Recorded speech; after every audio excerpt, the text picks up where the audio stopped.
en esta región de Canaán y ellos conquistaron la tierra de Canaán. Ya hasta los tiempos de David, no en los tiempos de Josué. En Josué pudieron entrar, pero había gente que estaba habitando ahí en ese lugar. Bueno, ¿cómo era en un principio que Dios los llevaba? Que era un mapa más grande, es muy probable que hayan cruzado el Mar Rojo. Si ustedes se dan cuenta aquí, y se cruza el Mar Rojo. Aquí está el monte Oreb, o el monte de Sinaí, y todo el transcurso que hicieron el pueblo de Israel durante 40 años. Bueno. Dice la palabra de Dios que para que Dios les hablara a su pueblo, pues ellos tuvieron que hacer una especie de casa de campaña de pieles, y entonces tenían ahí solamente ese lugar era para los sacerdotes, para los sumos sacerdotes, y ellos entraban a ese lugar que se llamaban el tabernáculo. Ahí en ese tabernáculo estaba construido una caja donde estaba el arca de la alianza, y esa arca de la alianza tenía la función de que por medio de esa arca Dios se comunicara con su pueblo y le indicara lo que tenía que decir o tenía que hacer.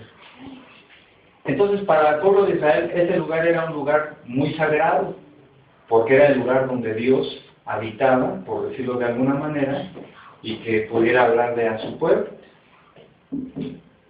¿Creen ustedes que ahora ya no hay importancia para nosotros ese lugar santo, ese lugar del arca de la alianza por medio de la cual Dios nos habla?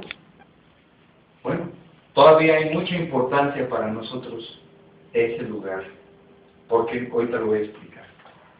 En el tiempo de David ya había conquistado todas esas regiones que estaban alrededor. Ya había vencido a los filisteos, y él quiso que en el segundo libro de Samuel, él quiso hacerle una casa a Dios. Pero Dios no permitió que David hiciera su casa porque él estaba lleno de sangre en sus manos.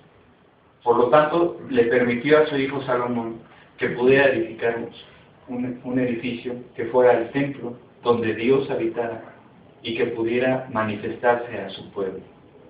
La importancia del arca de la alianza entonces es la manifestación de la voluntad de Dios a un pueblo.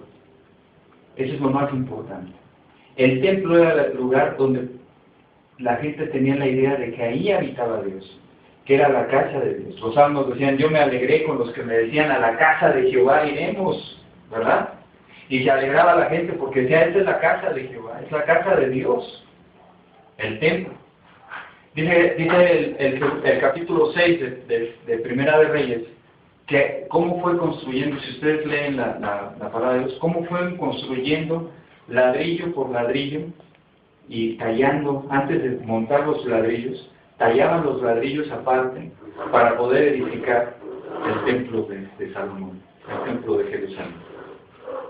El pueblo de Israel no era un pueblo que fuera obrero, que fuera especialista en carpintería o que fuera especialista en albañilería o en ingeniería o arquitectura. No, era un pueblo, si ustedes recuerdan, ¿a qué se dedicaban el pueblo de Israel en un principio? ¿Alguien me puede decir?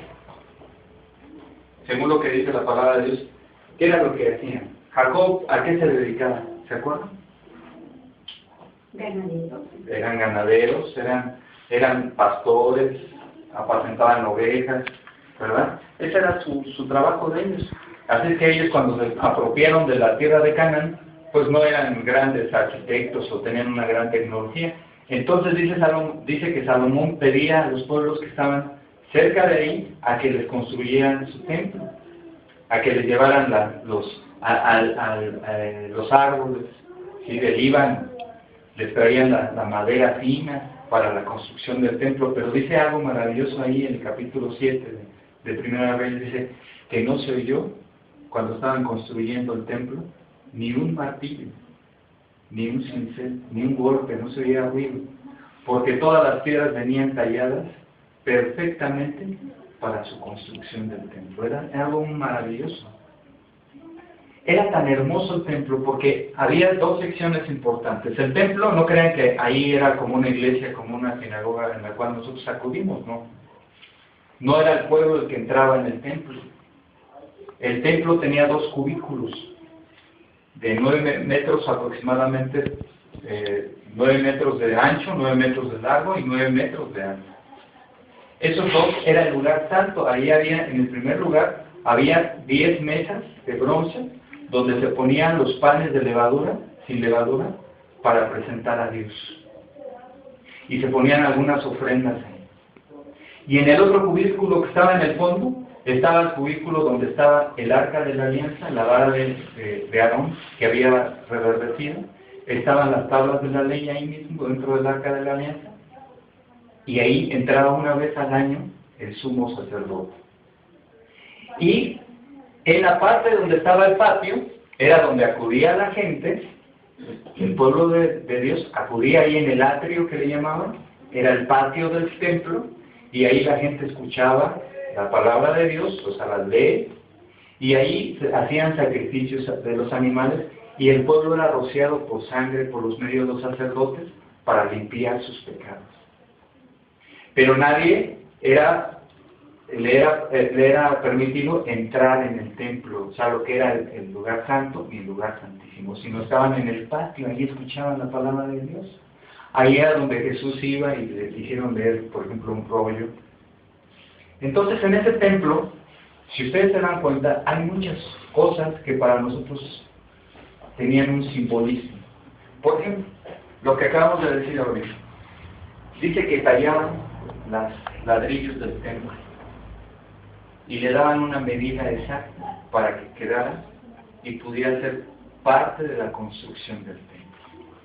Dice la palabra de Dios en Efesios capítulo 2, versículo 20 al 22. Léanme, por favor.